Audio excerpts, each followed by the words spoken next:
ಗೌರಕಿಶೋರದಾಸ್ ಬಾಬಾಜಿ ಅವರ ಇಷ್ಟೊಂದು ಲೀಲೆಗಳ ಬಗ್ಗೆ ನಾವು ಈಗ ಚರ್ಚೆಯನ್ನ ಮಾಡೋಣ. ಈಗ ಎಲ್ಲಿ ತನಕ ಗೌರಕಿಶೋರದಾಸ್ ಬಾಬಾಜಿ ಎಲ್ಲಿದ್ದಾರೆ? ವೃಂದಾವನದಲ್ಲಿದ್ರು ಇಲ್ಲಿ ತನಕ. ಈಗ ಅವರು ಮಾಯಾಪುರ್ಗೆ ಹೋಗೋದಕ್ಕೆ ಯಾರ ಆಜ್ಞೆ ಆಗಿದೆ? ಶ್ರೀಮತಿ ರಾಧಾರಾಣಿ ಆಜ್ಞೆ ಆಗಿದೆ. ಅದಕ್ಕೋಸ್ಕರ ಶ್ರೀಮತಿ ರಾಧಾರಾಣಿ ಆಜ್ಞೆ ಆಗಿದೆ. ಈಗ ಅದಕ್ಕೋಸ್ಕರ ಅವರು ಈಗ ಹೋಗಿದ್ದಾರೆ ಶ್ರೀಧಾಮ್ ಮಾಯಾಪುರ್ ಧಾಮ್. ಯಾಕೆ ಅಂತ ಹೇಳಿದ್ರೆ ಅದು ವೃಂದಾವನ ಮಾಯಾಪುರ್ ಇವೆರಡರಲ್ಲಿ ಯಾವುದೇ ರೀತಿಯ ಭೇದ ಇಲ್ಲ. ಆಕ್ಚುಲಿ ನೋಡಕ್ ಹೋದ್ರೆ ವೃಂದಾವನನು ಮಾಯಾಪುರದಲ್ಲಿ ಒಂದು ಸ್ಥಾನ ಇದೆ. ನಾವು ಯಾವಾಗ ನವದ್ವೀಪ್ ಮಂಡಲ್ ಪರಿಕ್ರಮಕ್ಕೆ ಹೋಗಿದ್ವಿ, ನವದ್ವೀಪ್ ಮಂಡಲ್ ಪರಿಕ್ರಮದಲ್ಲಿ ನಾವು ಎಷ್ಟೊಂದು ಕ್ಷೇತ್ರಗಳಿಗೆ ಅಲ್ಲಿ ಭ್ರಮಣ ಮಾಡ್ತಾ ಹೋಗ್ತಾರೆ. ಅವಾಗ ಅಲ್ಲಿ ಭಗವಂತನ ಎಲ್ಲಾ ಸ್ಥಾನಗಳು, ಎಲ್ಲಾ ಲೀಲಾ ಸ್ಥಾನಗಳು ಇದೆ. ದ್ವಾರಕಾ ಇರುತ್ತೆ, ಬದ್ರಿ ಇರುತ್ತೆ, ಆಮೇಲೆ ಅಲ್ಲಿ ಯಮುನಾ ಇದೆ, ಅಲ್ಲಿ ಒಂದು ವೃಂದಾವನನೂ ಇದೆ. ಈ ರೀತಿ ಎಲ್ಲಾ ರೀತಿಯ ತೀರ್ಥಕ್ಷೇತ್ರಗಳು ಸ್ಥಾನಗಳು ಅಲ್ಲೂ ಇದೆ. ಅದಕ್ಕೋಸ್ಕರ ನವದ್ವೀಪ ಧಾಮಕ್ಕೆ ಹೋಗಿದ ತಕ್ಷಣ ಅವ್ರಿಗೆ ತುಂಬಾ ಖುಷಿ ಆಯ್ತು. ಅದಾದ್ಮೇಲೆ ಅವರು ನವದ್ವೀಪನ ಭ್ರಮಣ ಮಾಡಿದ್ರು. ನವದ್ವೀಪದಲ್ಲಿ ಭ್ರಮಣ ಮಾಡ್ತಾ ಇರುವಾಗ ಅವರು ಗಂಗಾ ನದಿನಲ್ಲಿ ಕೆಲವು ಬಾರಿ ನೋಡಿ, ನಾವು ಇವರು ಎಷ್ಟು ಯಾವ ಸ್ತರದಲ್ಲಿರುವಂತ ವೈಷ್ಣವರು ಅಂತ ಹೇಳಿದ್ರೆ, ಕೆಲವು ಬಾರಿ ಇಂಥ ವೈಷ್ಣವರನ್ನ ನಾವು ನೋಡಿದ್ರೆ ನಮ್ಗೆ ಕೆಲವು ಸಲ ತಪ್ಪು ಗ್ರಹಿಕೆನೂ ಆಗೋಗ್ಬಿಡತ್ತೆ. ಯಾಕೆಂದ್ರೆ ಕೆಲವು ಬಾರಿ ಇವರು ಅವಧೂತರ ರೀತಿ ಇರ್ತಾರೆ. ಅವಧೂತರು ಅಂತ ಹೇಳಿದ್ರೆ, ಅವಧೂತರು ಅಂದ್ರೆ ಕೆಲವು ಸಲ ಹುಚ್ಚರ ರೀತಿ ಇರ್ತಾರೆ. ಇವ್ರನ್ನ ನೋಡಿದ್ರೆ ಅನ್ಸತ್ತೆ ಇವ್ರು ನಿಜವಾಗ್ಲೂ ವೈಷ್ಣವರು ಅನ್ಸುತ್ತೆ. ಯಾಕೆಂದ್ರೆ ಕೆಲವು ಬಾರಿ ಅವರು ಯಾವ ರೀತಿ ಬಟ್ಟೆ ಹಾಕೊಂಡಿದ್ದಾರೆ ಅನ್ನೋಂಥದ್ದು ಪರಿವೇ ಇರೋದಿಲ್ಲ. ಆಮೇಲೆ ಕೆಲವು ಬಾರಿ ಅವರು ಎಷ್ಟೋ ದಿನಗಳ ಕಾಲ ಅವರು ಕೆಲವು ಊಟನೂ ಮಾಡಿಲ್ಲದೆ ಇರ್ಬೋದು.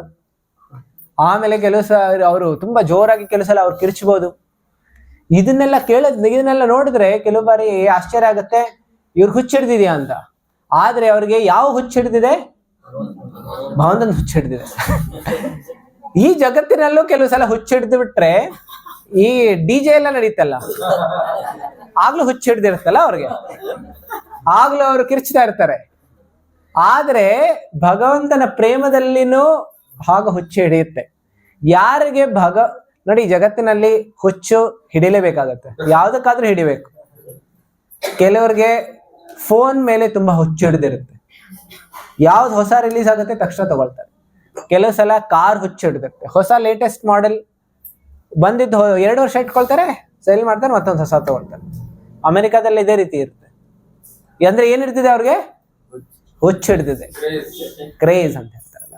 ಅದೇ ರೀತಿ ಈ ಜಗತ್ತಿನಲ್ಲಿ ಯಾವ್ದಾದ್ರು ವಸ್ತುವಿಗೆ ಹುಚ್ಚಿಡಿಬೇಕು, ಯಾವ್ದಾದ್ರು ಭೌತಿಕ ಜಗತ್ತು ಹುಚ್ಚಿಡಬೇಕು, ಇಲ್ಲ ಅಂದ್ರೆ ಭಗವಂತನ ಮೇಲೆ ಹುಚ್ಚಿಡಬೇಕು.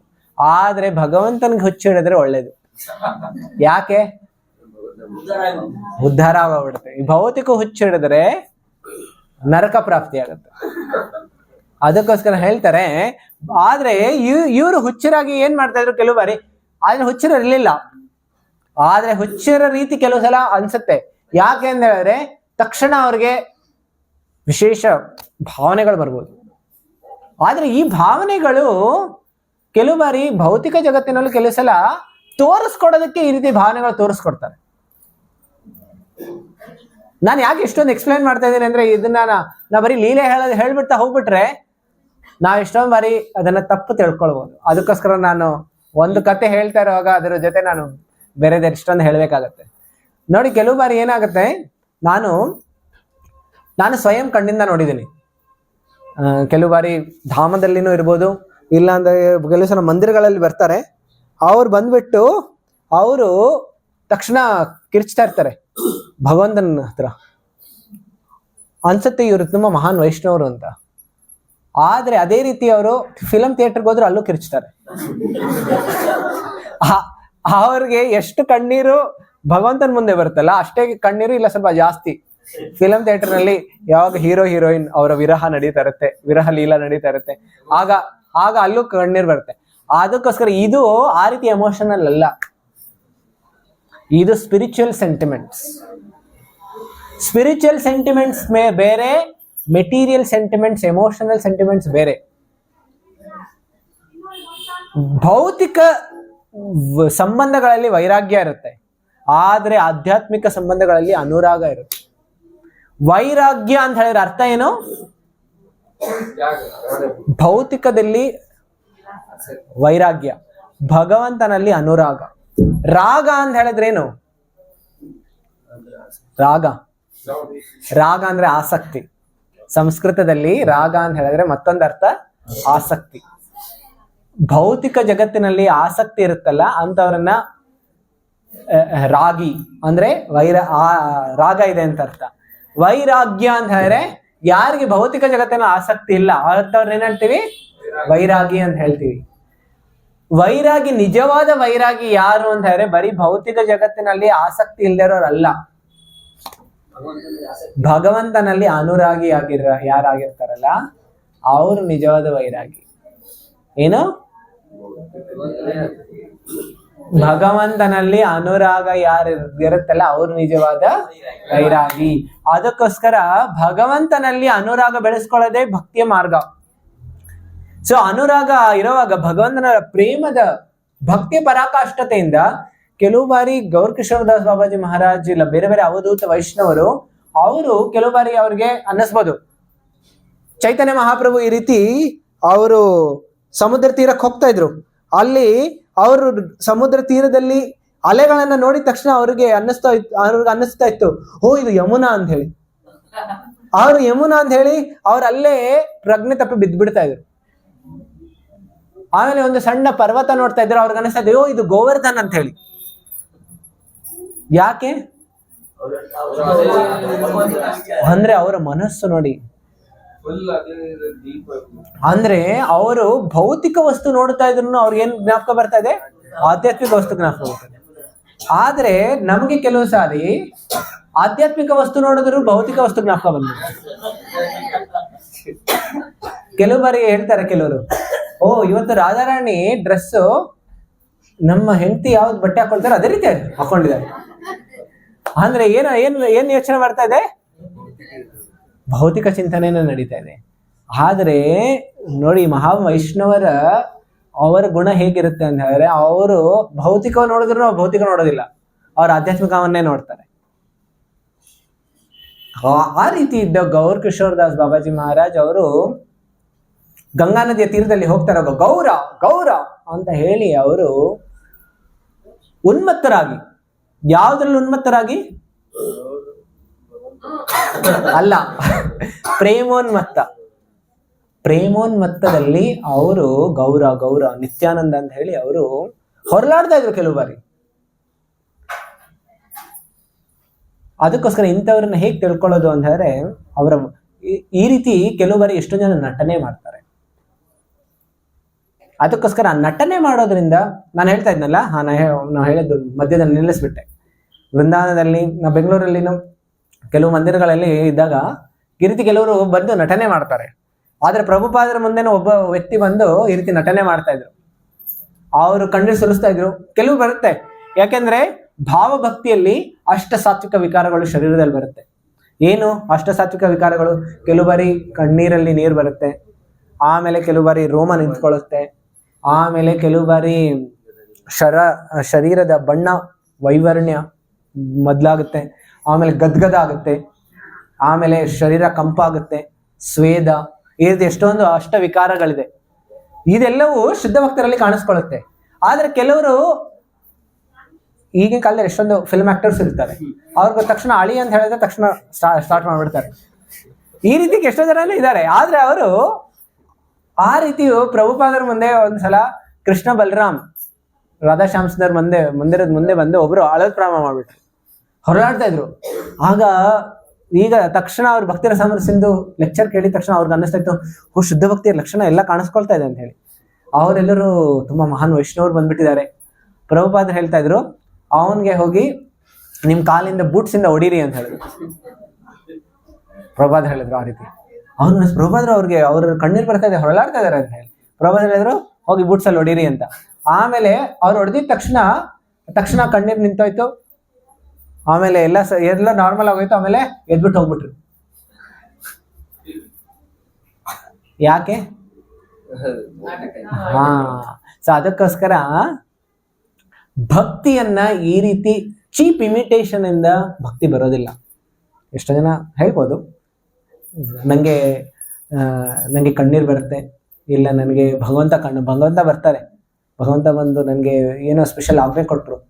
ಒಬ್ಬ ವ್ಯಕ್ತಿ ಪ್ರಭುಪಾದ್ರ ಶಿಷ್ಯರು ಬಂದು ಹೇಳಿದ್ರು, ನನಗೆ ಪ್ರಭುಪಾದರು ನಿನ್ನೆ ಕನ್ಸಲ್ ಬಂದು ಹೇಳಿದ್ರು, ಇನ್ಮೇಲಿಂದ ನೀನು 16 ರೌಂಡ್ ಜಪ ಮಾಡೋದು ಬೇಕಿಲ್ಲ, ಆಮೇಲೆ ನೀನು ಯಾವುದೇ ನಿಯಮ ಪಾಲನೆ ಮಾಡೋದು ಬೇಕಿಲ್ಲ, ನಾನು ನಿನಗೆ ಕರ್ಕೊಂಡು ಹೋಗ್ತೇನೆ ಭಗವಂತನ ಧಾಮಕ್ಕೆ ಅಂತ ಬಂದು ಪ್ರಭುಪಾದ್ರೆ ಈ ರೀತಿ ನೀವು ಬಂದು ನನಗೆ ಕನ್ಸಲ್ ಹೇಳಿದ್ವಿ ಅಂತ ಹೇಳಿದ್ರು. ಪ್ರಭುಪಾದ ಹೇಳಿದ್ರು, ಅದು ನಾನ್ ಬಂದಿಲ್ಲ, ಮಾಯಾ ನನ್ನ ರೂಪದಲ್ಲಿ ಬಂದಿದ್ದಾಳೆ ಅಂತ ಹೇಳಿ. ಸೊ ನಾವು ಎಲ್ಲಿ ತನಕ ಭೌತಿಕ ಜಗತ್ತಿನಲ್ಲಿ ಇರ್ತೀವಿ, ನಾವು ಅಲ್ಲಿ ತನಕ ಇದನ್ನೆಲ್ಲ ಸೀರಿಯಸ್ ಆಗಿ ತಗೊಳ್ಬಾರ್ದು. ನಂಗೆ ಕನ್ಸಲ್ಲಿ ಇದಾಯ್ತು, ಇಲ್ಲ ನಂಗೆ ಕಣ್ಣೀರ್ ಬರುತ್ತೆ, ಆದ್ರೆ ಕಣ್ಣೀರ್ ಬಂದ್ಮೇಲೆನೂ ನಾವು ಜಪ ಕಂಟಿನ್ಯೂ ಮಾಡ್ಬೇಕು. ಬರ್ಲಿ ಬರದೇ ಇರ್ಲಿ, ಕೆಲವು ದಿನ ಕಣ್ಣೀರ್ ಬರ್ಬೋದು, ಇಷ್ಟೊಂದು ಜಪಮಾಲೆ ಉಳ್ದಿದೆ ನಂದು, ಇಷ್ಟೊಂದು ಮಾಡಬೇಕಾಗಿದೆ, ನನಗೆ ಇಷ್ಟೊಂದು ಸೇವಾ ಉಳ್ದಿದೆ, ಇಲ್ಲ ನನಗೆ ಬೇರೆ ಏನೋ ತೊಂದರೆ ಬರ್ತಾ ಇದೆ, ಇವಾಗ ಭಕ್ತಿ ಮಾಡೋದಕ್ಕೆ ಆಗ್ತಾ ಇಲ್ಲ, ಆದ್ರೂ ಕಣ್ಣೀರಾದ್ರೂ ಬರ್ಲಿ ಏನಾದ್ರೂ ಬರ್ಲಿ, ಅಟ್ಲಲ್ಲಿ ನಾವು ನಮ್ಮ ಭಕ್ತಿಯ ನಿಯಮವನ್ನು ಏನ್ ಮಾಡ್ಬೇಕು, ನಾವು ಪಾಲನೆ ಮಾಡ್ಬೇಕು. ಮಹಾನ್ ವೈಷ್ಣವರ ಲಕ್ಷಣ ಹೆಂಗ್ ಗೊತ್ತಾಗತ್ತೆ ಅಂದ್ರೆ, ಅವರ ನಿಯಮವನ್ನ ಪಾಲನೆ ಮಾಡೋದ್ರಲ್ಲಿ ಅವರ ದೃಢತೆ ಇರುತ್ತಲ್ಲ, ಅದು ಗೊತ್ತಾಗುತ್ತೆ. ಕಮಿಟ್ಮೆಂಟ್ ಟು ವೌಸ್ ಹೇಳ್ತಾರಲ್ಲ, ರಘುನಾಥ ದಾಸ್ ಗೋಸ್ವಾಮಿ ಅವರ ನಿಯಮ ಪಾಲನೆ ಮಾಡೋದ್ರಲ್ಲಿ ಅವರ ನಿಷ್ಠೆ ಹೇಗಿತ್ತು ಅಂತ ಹೇಳಿದ್ರೆ, ಕಲ್ಲಿನ ಮೇಲೆ ಒಂದು ಗೆರೆ ಎಳೆದ್ರೆ ಹಿಂಗಿರುತ್ತೆ, ಶಾಶ್ವತವಾಗಿರುತ್ತೆ. ನೀರಿನ ಮೇಲೆ ಗೆರೆ ಎಳೆದ್ರೆ ಹೆಂಗಿರುತ್ತೆ?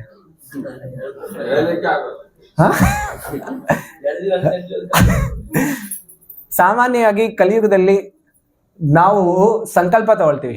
ಹೇಳ್ತಾರೆ ಭಕ್ತರು, ಇನ್ಮೇಲಿಂದ ನಾವು 1 ಮಾಲೆ ಜಪ ಮಾಡ್ತೀವಿ ಅಂತ, ಇನ್ಮೇಲಿಂದ 4 ಮಾಲೆ ಜಪ ಮಾಡ್ತೀವಿ. ಆದ್ರೆ ನಮ್ಮ ಸಂಕಲ್ಪ ಹೆಂಗಿರುತ್ತೆ?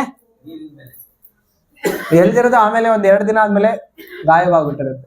ಸೊ ಅದಕ್ಕೋಸ್ಕರ ನಮ್ಮ ನಿಯಮ ಸಂಕಲ್ಪ ಹೇಗಿರ್ಬೇಕು? ಕಲ್ಲಿನ ಮೇಲೆ.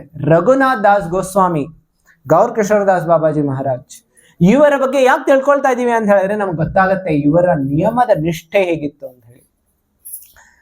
ಈಗ ಇವರು ಸಾಮಾನ್ಯವಾಗಿ ಇವರ ವೈರಾಗ್ಯನು ಎಷ್ಟಿತ್ತು ಅಂತ ಹೇಳಿದ್ರೆ, ಕೆಲವು ಬಾರಿ ಇವರು ಊಟ ಏನ್ ಮಾಡ್ತಾ ಇದ್ರು ಅಂತ ಹೇಳ್ದೆ ನಾನು ಅವಾಗ್ಲೇ. ಊಟಕ್ಕೆ ಏನ್ ಮಾಡ್ತಾ ಇದ್ರು ಅಂತ ಹೇಳ್ದೆ? ಮಧುಕರಿ ಮಾಡ್ತಾ ಇದ್ರು.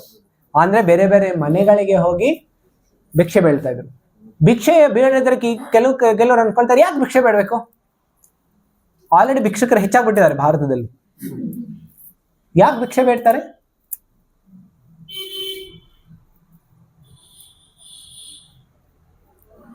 ಯಾಕೆ?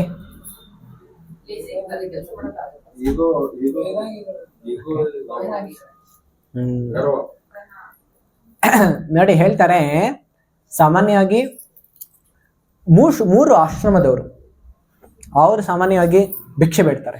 ಯಾರೆಲ್ಲ? ಬ್ರಹ್ಮಚಾರಿ, ವಾನಪ್ರಸ್ಥ ಮತ್ತೆ ಸನ್ಯಾಸ್. ಗೃಹಸ್ಥರು ಭಿಕ್ಷೆನ ಬೇಡಬಾರದು. ಅವರು ಸ್ವಯಂ ಕಷ್ಟಪಟ್ಟು ದುಡಿದು ಅವರು ಅರ್ಜನೆ ಮಾಡ್ಬೇಕು, ಧನ ಅರ್ಜನೆ ಮಾಡ್ಬೇಕು. ಆಮೇಲೆ ಈ 3 ಆಶ್ರಮದ ಇರ್ತಾರಲ್ಲ, ಬ್ರಹ್ಮಚಾರಿ, ಸನ್ಯಾಸ ಮತ್ತು ವಾನಪ್ರಸ್ಥ, ಇವರ ಪೋಷಣೆಗೋಸ್ಕರ ಯಾರು ನೋಡ್ಕೊಳ್ಬೇಕು? ಗೃಹಸ್ಥರ ಕರ್ತವ್ಯ ಅವ್ರು ನೋಡ್ಕೊಳ್ಳೋದು, ಜವಾಬ್ದಾರಿ.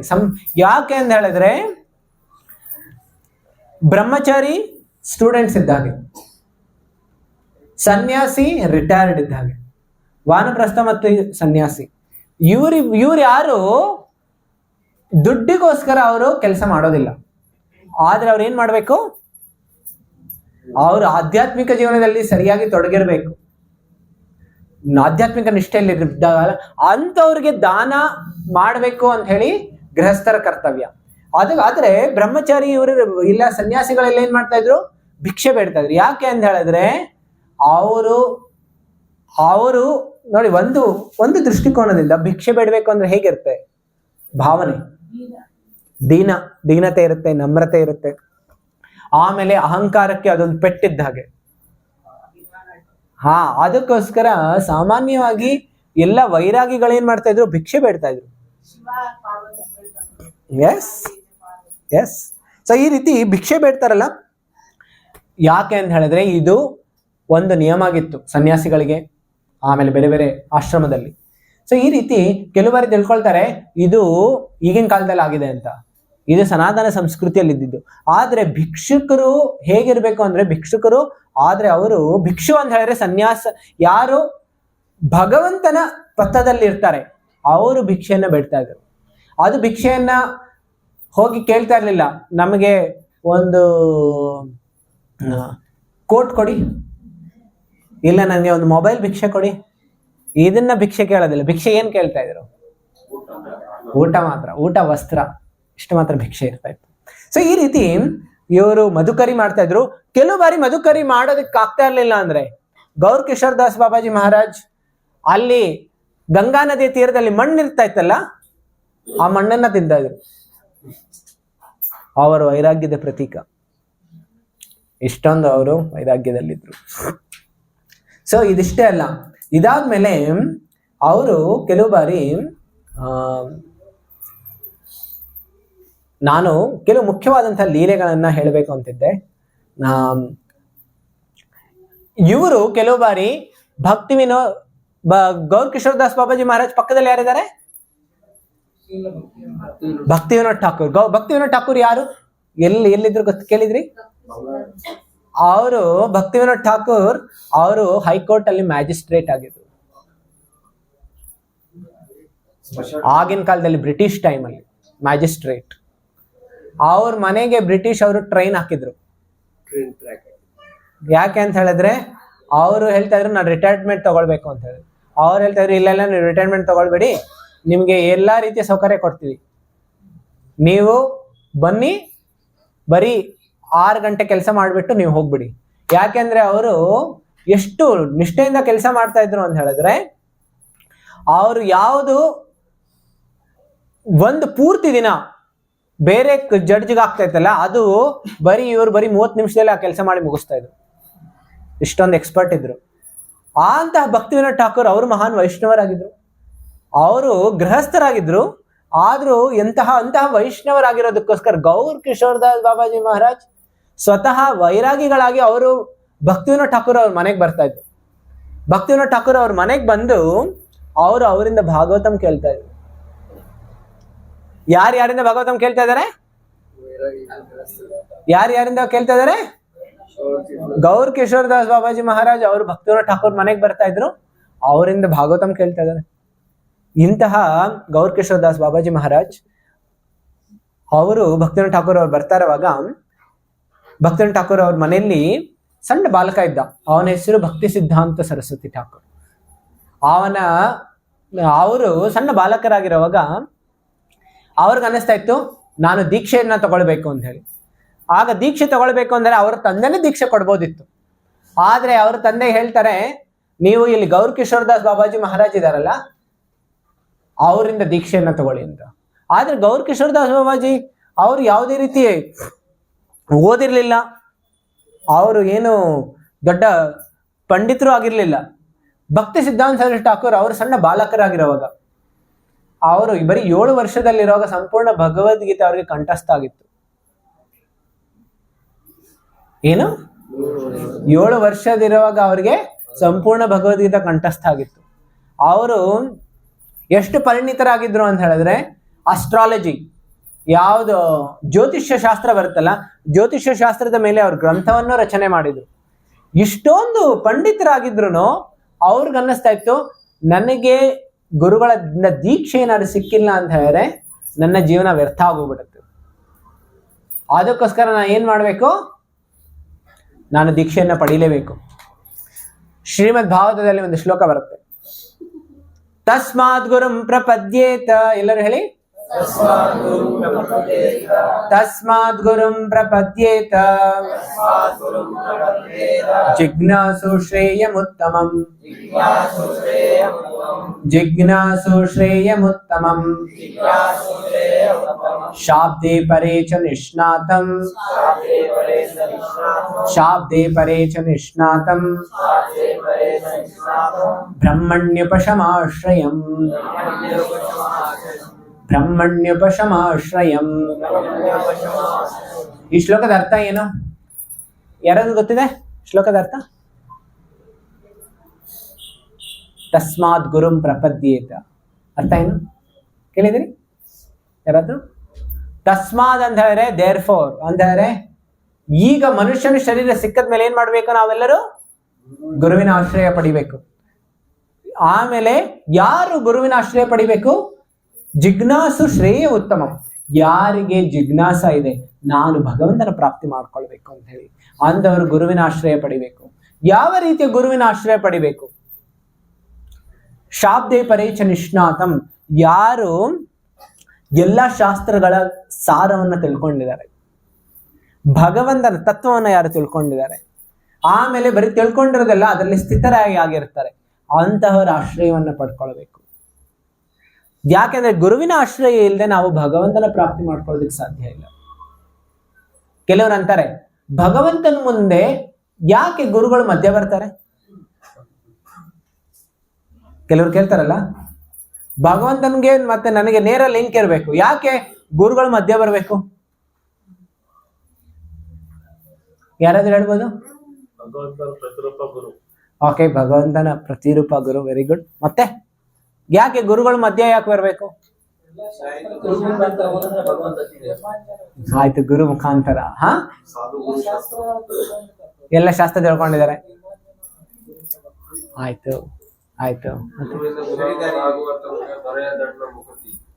ಎಸ್, ಗುರುವಿನ ಗುಲಾಮನಾಗಿರೋ ತನಕ ನಮಗೆ ಭಗವಂತನ ಕೃಪೆ ಸಿಗೋದಿಲ್ಲ. ಏನು ಬ್ರಜಿ? ಶ್ರೇಯದ ದಾರಿ, ದಾರಿ ತೋರಿಸ್ಕೊಳ್ಳೋದಿಕ್ಕೆ. Very good. ಮಾತಾಜೀಸ್, ಗುರುವಿನ ಅವಶ್ಯಕತೆ ಇದೆಯಾ ಬೇಡ? ಯಾಕೆ? ಸರಿ ತಪ್ಪು ಹೇಳೋದಕ್ಕೆ ನೋಡಿ ಹೇಳ್ತಾರೆ, ಭಗವಂತ ಗುರು ಯಾರು ಅಂತ ಹೇಳಿದ್ರೆ ಭಗವಂತ ನಮ್ಮೆಲ್ಲರ ಹೃದಯದಲ್ಲಿ ಬಂದಿದ್ದಾರೆ, ಅವರು ಚೈತ್ಯ ಗುರು. ಆಮೇಲೆ ಅದೇ ನಮ್ಮ ಪ್ರಕಟ ಗುರು ಅಂತ ಒಬ್ರು ಇರ್ತಾರೆ, ಚೈತ್ಯ ಗುರು ಅಂತ ಇದ್ದಾರೆ. ಅವೆರಡರು ಭಗವಂತನ ಅಂಶನೇ. ಭಗವಂತನ ಅಂಶರಾಗಿ ನಮ್ಮೆಲ್ಲರಿಗೂ ಅವ್ರ ಹತ್ರ ಕರ್ಕೊಂಡು ಹೋಗೋದಕ್ಕೆ ಅವ್ರ ಮಾರ್ಗದರ್ಶನವನ್ನ ನೀಡ್ತಾರೆ. ಅದಕ್ಕೋಸ್ಕರ ಭಕ್ತಿ ಸಿದ್ಧಾಂತ ಸರಸ್ವತಿ ಠಾಕೂರ್ಗೆ ಅನ್ನಿಸ್ತು ನನಗೆ ಗುರುವಿನ ಅವಶ್ಯಕತೆ ಇದೆ ಅಂತ. ಆಗ ಭಕ್ತಿ ವಿನೋದ್ ಠಾಕೂರ್ ಹೇಳಿದ್ರು, ನೀವು ಹೋಗಿ ಗೌರ್ ಕಿಶೋರ್ ದಾಸ್ ಬಾಬಾಜಿ ಅವರಿಂದ ದೀಕ್ಷೆ ತಗೊಳ್ಳಿ ಅಂತ. ಆದ್ರೆ ಗೌರ್ ಕಿಶೋರ್ ದಾಸ್ ಬಾಬಾಜಿ ಅವ್ರ ಹತ್ರ ಹೋದಾಗ ಏನ್ ಹೇಳಿದ್ರು ಅವರು? ನಾನು ಇದನ್ನ ತಮ್ಮೆಲ್ಲರಿಗೆ ಹೇಳಬೇಕು ಅಂತ ಇದ್ದೀನಿ, ನಿಮ್ಮೆಲ್ಲರಿಗೂ ಹೇಳ ದೀಕ್ಷೆಯನ್ನ ಹೇಗೆ ಪಡ್ಕೊಂಡ್ರು ಇವರು ಅಂತ ಹೇಳಿ.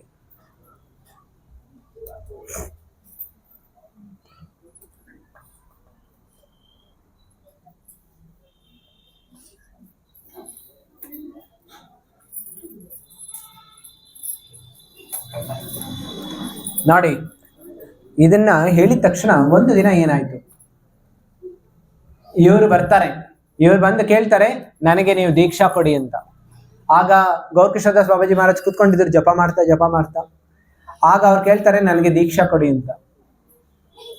ನಿಮಗೆ ನಾನು ಇಲ್ಲಿ ತನಕ ಗೌರ್ ಕಿಶೋರ್ ದಾಸ್ ಬಾಬಾಜಿ ಮಹಾರಾಜ್ ಯಾರಿಗೂ ದೀಕ್ಷೆಯನ್ನ ಕೊಟ್ಟಿಲ್ಲ, ಆಮೇಲೆ ಅವರು ಮುಂದೆ ಯಾರಿಗೂ ಕೊಡೋದು ಇಲ್ಲ, ಬರೀ ಒಬ್ರಿಗೆ ಅವ್ರು ದೀಕ್ಷಾ ಕೊಟ್ಟಿದ್ದು. ಯಾರಿಗೆ ಅದು? ಭಕ್ತಿ ಸಿದ್ಧಾಂತ ಸರಸ್ವತಿ ಠಾಕೂರ್. ಅವ್ರು ಕೊಟ್ಟಿದ್ದ ದೀಕ್ಷಾ ಬರೀ ಒಬ್ರಿಗೆ ಮಾತ್ರ. ಆದ್ರೆ ಒಬ್ಬ ಶಿಷ್ಯ ಸಾವಿರಾರು ಜನರನ್ನ ಉದ್ಧಾರ ಮಾಡಿದ್ರು. ಅಂತಹ ಗುರುಗಳು ಯಾರಂದ್ರೆ ಗೌರ್ ಕಿಶೋರ್ ದಾಸ್ ಬಾಬಾಜಿ. ಆ ಗೌರ್ ಕಿಶೋರ್ ದಾಸ್ ಬಾಬಾಜಿ ಮಹಾರಾಜ್ ಕುತ್ಕೊಂಡಿದ್ರು ಜಪ ಮಾಡ್ತಾ. ಅವ್ರಿಗೆ ಶಿಷ್ಯರನ್ನಾಗಿ ಮಾಡ್ಬೇಕು ಅಂತ ಆಸೆನೂ ಇರ್ಲಿಲ್ಲ. ಆದ್ರೆ ಅವ್ರಿಗೆ ಬಂದು ದೀಕ್ಷಾ ಕೊಡೋದಕ್ಕೆ ಕೇಳಿದಾಗ ಅವ್ರಿಗೆ ಹೇಳಿದ್ರು, ನಾನು ಚೈತನ್ಯ ಮಹಾಪ್ರಭು ಕೇಳ್ತೀನಿ, ನಿಮ್ಗೆ ದೀಕ್ಷಾ ಕೊಡ್ಬೇಕೋ ಕೊಡಬಾರ್ದ ಅಂತ ಹೇಳಿ ಕಳಿಸ್ಬಿಟ್ರು. ಆಮೇಲೆ ಭಕ್ತಿ ಸಿದ್ಧಾಂತ ಠಾಕೂರ್ಗೆ ಬೇಜಾರಾಗೋಯ್ತು. ಆಮೇಲೆ ಮಾರನೇ ದಿನ ಮತ್ತೆ ಬರ್ತಾರೆ, ಮತ್ತೆ ಬಂದು ಕೇಳ್ತಾರೆ ನನಗೆ ದೀಕ್ಷಾ ಕೊಡಿ, ನೀವು ಚೈತನ್ಯ ಮಹಾಪ್ರಭು ಕೇಳಿದ್ರ. ಆಗ ಗೌರ್ ಕಿಶೋರ್ ದಾಸ್ ಬಾಬಾಜಿ ಹೇಳ್ತಾರೆ ನಾ ಮರ್ತೋಗ್ಬಿಟ್ಟೆ ಅಂತ ಹೇಳಿ ಹೋಗ್ಬಿಡ್ತಾರ ಅವ್ರು. ಈ ರೀತಿ ಎಷ್ಟೊಂದು ಬಾರಿ ಭಕ್ತಿ ಸಿದ್ಧಾಂತ ಸರಸ್ವತಿ ಠಾಕೂರ್ ಬರ್ತಾ ಇದ್ರು, ಅವ್ರಿಗೆ ದೀಕ್ಷೆ ಕೊಟ್ಟಿಲ್ಲ.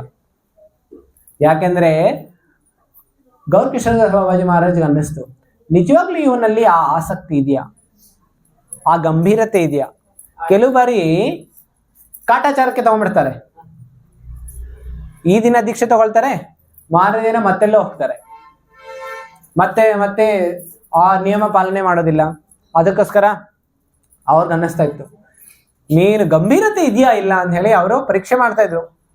ಆಮೇಲೆ ಭಕ್ತಿ ಸಿದ್ಧಾಂತ ಠಾಕೂರ್ ಹೇಳಿದ್ರು, ನೀವು ದೀಕ್ಷೆಯನ್ನ ಕೊಟ್ಟಿಲ್ಲ ಅಂತ ಹೇಳಿದ್ರೆ ನಾನು ಈ ಪ್ರಾಣ ಈ ಶರೀರದಲ್ಲಿ ಇರೋದಿಲ್ಲ, ನಾನು ಈಗಲೇ ಗಂಗಾ ನದಿಗೆ ಹೋಗಿ ಹಾರ್ಬಿಟ್ಟು ನನ್ನ ಪ್ರಾಣ ಬಿಟ್ಬಿಡ್ತೀನಿ ಅಂತ. ಆಮೇಲೆ ಇದು ಬರೀ ಒಂದು ಕವಿತೆಯ ರೂಪದಲ್ಲಿ ಹೇಳಿಲ್ಲ ಅವರು, ಕವಿತೆಯಲ್ಲಿ ಎಷ್ಟೋ ಜನ ಹೇಳ್ತಾರೆ, ಆದ್ರೆ ಇವರು ಅವರ ನಿಜವಾದ ಆ ತವಕ ಅಂತಲ್ಲ ಅದು ಅವ್ರಿಗೆ ಅನ್ನಿಸ್ತು. ಆಮೇಲೆ ಗೌರಕಿಶೋರದಾಸ್ ಬಾಬಾಜಿ ಮಹಾರಾಜ್ ಅನ್ನಿಸ್ತು ನಿಜವಾಗಿ ಇವ್ರಿಗೆ ಆ ಲಕ್ಷಣಗಳು ಇದೆ ಶಿಷ್ಯತ್ವವನ್ನು ಸ್ವೀಕಾರ ಮಾಡೋದಕ್ಕೆ. ಆಗ ತಕ್ಷಣ ಹೇಳಿದ್ರು ನೀನು ಹೋಗಿ ಗಂಗಾ ನದಿಯಲ್ಲಿ ಸ್ನಾನ ಮಾಡ್ಕೊಂಡು ಬಾ, ಆಮೇಲೆ ಅವ್ರಿಗೆ ಅಲ್ಲಿ ದೀಕ್ಷೆಯನ್ನ ಕೊಡ್ತಾರೆ. ಸೊ ಇದೇ ರೀತಿ ಮತ್ತಾರಾದ್ರೂ ಆಚಾರ್ಯರಿಗಾಗಿದೆ, ಇದೇ ರೀತಿ ನೋಡಿ. ಭಕ್ತಿ ಸಿದ್ಧಾಂತ ಸರಸ್ವತಿ ಠಾಕೂರ್ ಒಬ್ಬ ಸಾಮಾನ್ಯದವರಲ್ಲ, ಅಂಥವ್ರಿಗೆ ಗೌರಕಿಶೋರದಾಸ್ ಬಾಬಾಜಿ ಮಹಾರಾಜ್ ಈ ರೀತಿ ಮಾಡಿದ್ದಾರೆ, ಅವ್ರಿಗೆ ಪರೀಕ್ಷೆ ಮಾಡಿದ್ದಾರೆ. ಈ ದಿನ ಯಾರು ಹೇಳಿದ್ರೆ ಅವ್ರು ಹೇಳ್ತಾರೆ ಆಯ್ತು ಬೇಡ ಕೊಡ್ಬೇಡಿ, ನಾವು ಬೇರೆ ಕಡೆ ಎಲ್ಲಾರು ತಗೊಳ್ತೀವಿ. ಈಗಿನ ಕಾಲ ಎಷ್ಟೋ ಜನ ಇದಾರೆ ಕೊಡೋದಕ್ಕೆ, ನಾ ಡೊನೇಷನ್ ಕೊಡ್ತೀನಿ ತಗೊಂಡ್ಬಿಡ್ತೀನಿ. ಅದಕ್ಕೋಸ್ಕರ ಗೌರಕಿಶೋರದಾಸ್ ಬಾಬಾಜಿ ಮಹಾರಾಜ್ ಕೊಟ್ಟಿಲ್ಲ. ಯಾಕಂದ್ರೆ ಆ ರೀತಿ ದುಡ್ಡು ಕೊಟ್ಟು ದೊಡ್ಡ ದೀಕ್ಷಾ ತಗೊಳ್ಳೋದಲ್ಲ, ಬೇಕಿರ್ಲಿಲ್ಲ. ಈ ರೀತಿ ಮತ್ತಾರಾದ್ರೂ ಆಗಿದೆ ಆಚಾರ್ಯರಿಗೆ? Very good. ನರೋತ್ತಮ್ ದಾಸ್ ಠಾಕೂರ್ ಅಷ್ಟೇ, ಅವರು ಅದೇ ರೀತಿ ಬೇಡ್ತಾ ಇದ್ರು ಲೋಕನಾಥ್ ಗೋಸ್ವಾಮಿಗೆ. ಬಾರಿ ಫೇಲ್ಯೂರ್, ದೀಕ್ಷಾ ತಗೊಳ್ಳಿದ್ರೆ ಫೇಲ್ಯೂರ್ ಆಗಿರೋರು ಮತ್ತಾರಿದ್ದಾರೆ? ರಾಮಾನುಜಾಚಾರ್ಯರು 17 ಬಾರಿ ಗೋಷ್ಠಿ ಪೂರ್ಣ ಹತ್ರ ಹೋಗ್ತಾರೆ.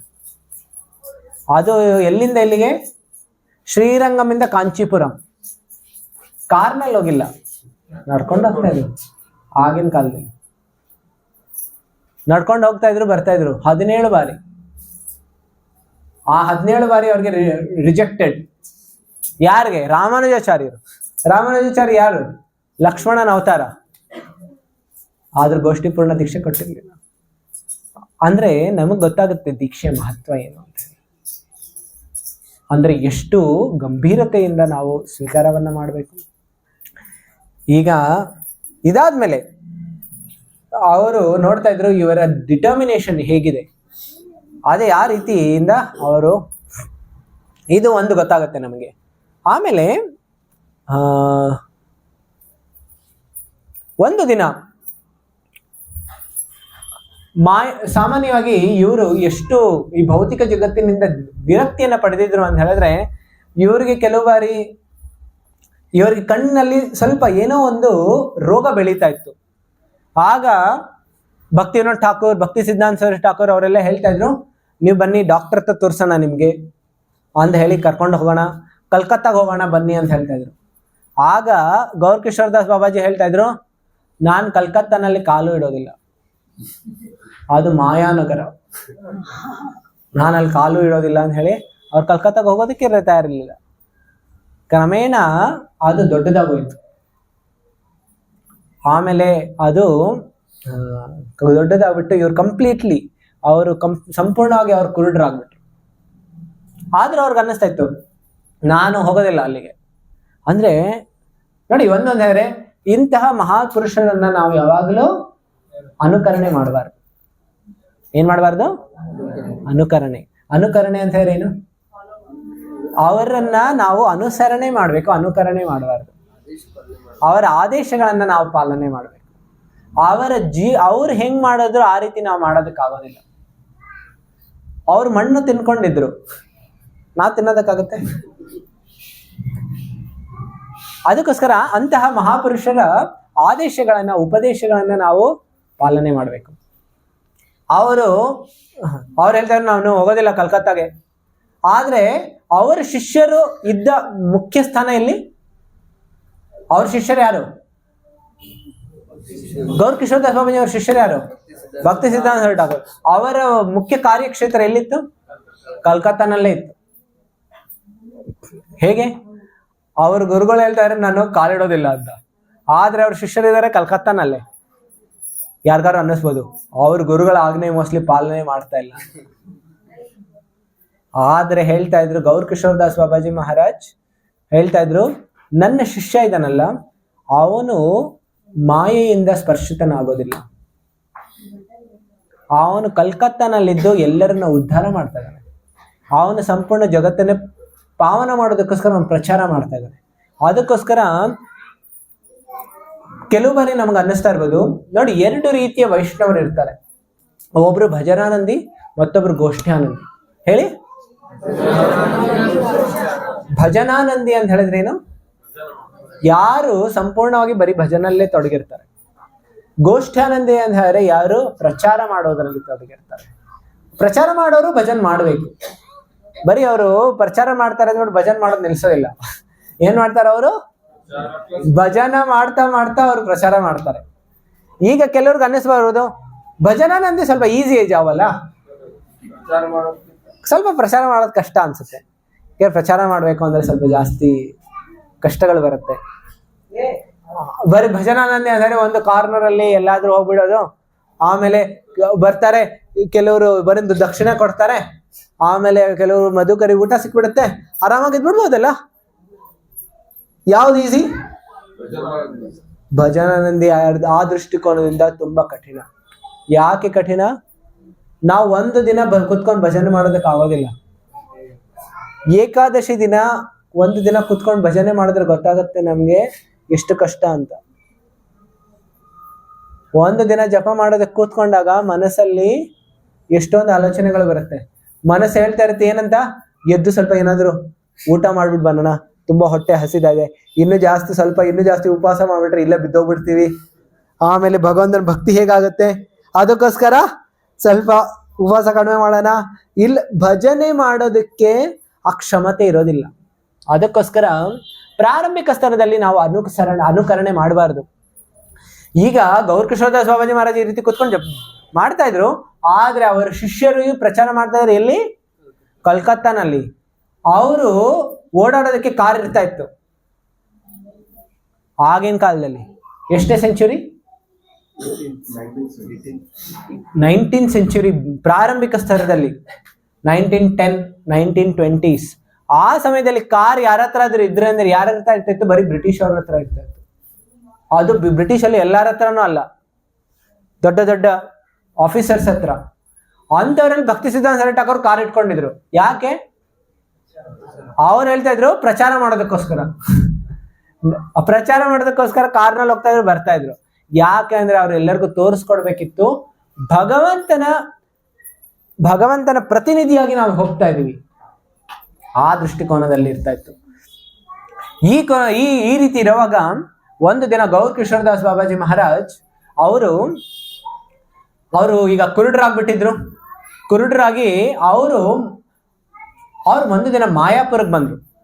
ಮಾಯಾಪುರಕ್ಕೆ ಬಂದಾಗ ರಾತ್ರಿ ಬಂದ್ರು. ಎಷ್ಟೊತ್ತಿಗೆ?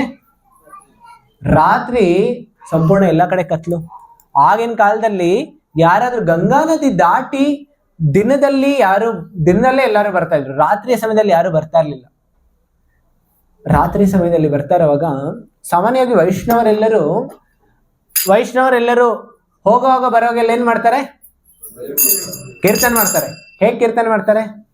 ಹರೇ ಕೃಷ್ಣ ಹರೇ ಕೃಷ್ಣ ಕೃಷ್ಣ ಕೃಷ್ಣ ಹರೇ ಹರೇ ಹರೇ ರಾಮ ಹರೇ ರಾಮ ಹರೇ ಹರೇ ಹರೇ ಕೃಷ್ಣ ಹರೇ ಕೃಷ್ಣ ಕೃಷ್ಣ ಹರೇ ಹರೇ ಹರೇ ರಾಮ ಹರೇ ರಾಮ ಹರೇ ಹರೇ ಕೃಷ್ಣ ಹರೇ ಕೃಷ್ಣ ಕೃಷ್ಣ ಹರೇ ಹರೇ ಹರೇ ರಾಮ ಹರೇ ರಾಮ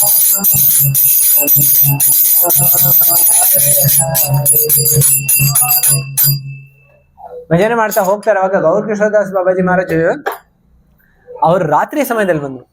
ಬೆಳಿಗ್ಗೆ ಭಕ್ತಿ ಸಿದ್ಧಾಂತ ಠಾಕೂರ್ ಅವ್ರಿಗೆ ಕೇಳ್ತಾ ಇದ್ರು, ನೀವ್ ಯಾವಾಗ ಬಂದಿರಿ? ನಾವು ರಾತ್ರಿ ಮಲ್ಕೊಳ್ಳೋವಾಗ ನೀವು ಇರ್ಲಿಲ್ಲ, ಬೆಳಿಗ್ಗೆ ಇಷ್ಟೊತ್ತಿಗೆ ಬಂದಿದ್ದೀರಿ. ಯಾಕಂದ್ರೆ ಅವ್ರು ಕುರುಡರಾಗಿದ್ರು. ಹೇಗೆ ಗಂಗಾ ನದಿ ದಾಟಿ ಅವ್ರು ಬರೋದಕ್ಕೆ ಸಾಧ್ಯ ಆಗತ್ತೆ? ಆಗ ಭಕ್ತಿ ಸಿದ್ಧಾಂತ ಠಾಕೂರ್ ಈ ರೀತಿ ಕೇಳಿದಾಗ ಅವ್ರು ಹೇಳ್ತಾ ಇದ್ರು, ನಾನು ಬರ್ತಾನೆ ಇದ್ದೆ, ಯಾರೋ ಒಬ್ರು ನಮಗೆ ಬೋಟ್ ನಲ್ಲಿ ಹತ್ಸಿ ಕರ್ಕೊಂಬಂದ್ ಬಿಟ್ಬಿಟ್ರು ಅಂತ. ಯಾರು ಆ ಸಮಯದಲ್ಲಿ ಇರ್ತಾರೆ ಬೋಟನ್ನ ಹತ್ಸಿ ಇವ್ರನ್ನ ಕರ್ಕೊಂಬರೋದಕ್ಕೆ? ಅದಕ್ಕೋಸ್ಕರ ಹೇಳ್ತಾ ಇದ್ರು, ಅವರು ಹೇಳೋದಕ್ಕೆ ತಯಾರಿರ್ಲಿಲ್ಲ. ಆದ್ರೆ ಭಕ್ತಿ ಸಿದ್ಧಾಂತ ಠಾಕೂರ್ ಗೊತ್ತಾಯ್ತು, ಸಾಕ್ಷಾತ್ ವ್ರಜೇಂದ್ರ ನಂದನ್ ಕೃಷ್ಣ ಅವರು ಸ್ವಯಂ ಇವ್ರ ಜೊತೆನಲ್ಲಿ ಬಂದು, ಯಾಕಂದ್ರೆ ಕಣ್ಣು ಕಾಣಿಸ್ತಾ ಇರ್ಲಿಲ್ಲ, ಅವರು ಸ್ವಯಂ ಬಿಟ್ಟು ಹೋಗಿದ್ರು. ಸೊ ಈ ರೀತಿ ಎಷ್ಟೊಂದು ಇವರು ಸಂಪೂರ್ಣವಾಗಿ ಭಗವಂತನಲ್ಲಿ ಇವರು ತೊಡಗಿದ್ರು. ಒಂದು ದಿನ ಇವರು ವೃಂದಾವನಕ್ಕೆ ಒಬ್ಬರು ಬಂದಿದ್ರು. ವೃಂದಾವನಕ್ಕೆ ಬಂದು ಇವ್ರನ್ನ ಭೇಟಿ ಮಾಡ್ತಾ ಇದ್ರು. ಭೇಟಿ ಮಾಡ್ತಾ ಇರೋವಾಗ ಇವ್ರು ಹೇಳ್ತಾ ಇದ್ರು, ನಾನು ರಿಟರ್ನ್ ಟಿಕೆಟ್ ತಗೊಂಡ್ ಬಂದಿದ್ದೀನಿ ಅಂತ. ನಾನು ಧಾಮಕ್ಕೆ ಬಂದಿದ್ದೀನಿ, ಆದ್ರೆ ರಿಟರ್ನ್ ಟಿಕೆಟ್ ತಗೊಂಡ್ ಬಂದಿದ್ದೀನಿ ಅಂತ. ಆದ್ರೆ ಆ ರಿಟರ್ನ್ ಟಿಕೆಟ್ ತಗೊಂಬಂದಿರೋದ ಅವರ ಉದ್ದೇಶ ಏನಿತ್ತು ಅಂತ ಹೇಳಿದ್ರೆ, ನಾನು ಬರೀ ಸಾಧು ಸಂತರ ದರ್ಶನ ಮಾಡೋದಕ್ಕೆ ಬಂದಿದ್ದೀನಿ, ಆದ್ರೆ ನಾನು ಈ ದರ್ಶನ ಆದ್ಮೇಲೆ ನನ್ನ ಭೌತಿಕ ಜೀವನ ಹೆಂಗೆ ನಡೆಸ್ತಾ ಇದ್ನಲ್ಲ ಅದೇ ರೀತಿ ನಡ್ಕೊಂಡು ಹೋಗುತ್ತೆ. ಅಂದ್ರೆ ಯಾವುದೇ ರೀತಿಯ ಭಕ್ತಿಯಿಂದ ಪರಿವರ್ತನೆ ಏನಾಗ್ಬೇಕಲ್ಲ, ಆ ಪರಿವರ್ತನೆ ಏನಾಗಿರೋದಿಲ್ಲ. ಆ ರೀತಿ ಅವ್ರು ಹೇಳ್ತಾ ಇದ್ರು. ಅದಕ್ಕೋಸ್ಕರ ಗೌರ್ ಕಿಶೋರ್ ದಾಸ್ ಬಾಬಾಜಿ ಮಹಾರಾಜ್ ತುಂಬಾ ಒಂದು ಉತ್ತಮವಾದಂತಹ ಶ್ಲೋಕ ಹೇಳ್ತಾ ಇದ್ರು. ತಾವೆಲ್ಲರೂ ಹೇಳಿ, ಯಸ್ಯಾತ್ಮ ಬುದ್ಧಿ ಗುಣಪೇ ತ್ರಿಧಾತುಕೆ, ಯಸ್ಯಾತ್ಮ ಬುದ್ಧಿ ಗುಣಪೇ ತ್ರಿಧಾತುಕೆ, ಸ್ವಧಿ ಕಳತ್ರಾದಿಷು ಭೌಮಯುಜ್ಯಧಿ, ಸ್ವಧಿ ಕಳತ್ರಾದಿಷು ಭೌಮಯುಜ್ಯಧಿ, ಯತ್ತೀರ್ಥ ಬುದ್ಧಿ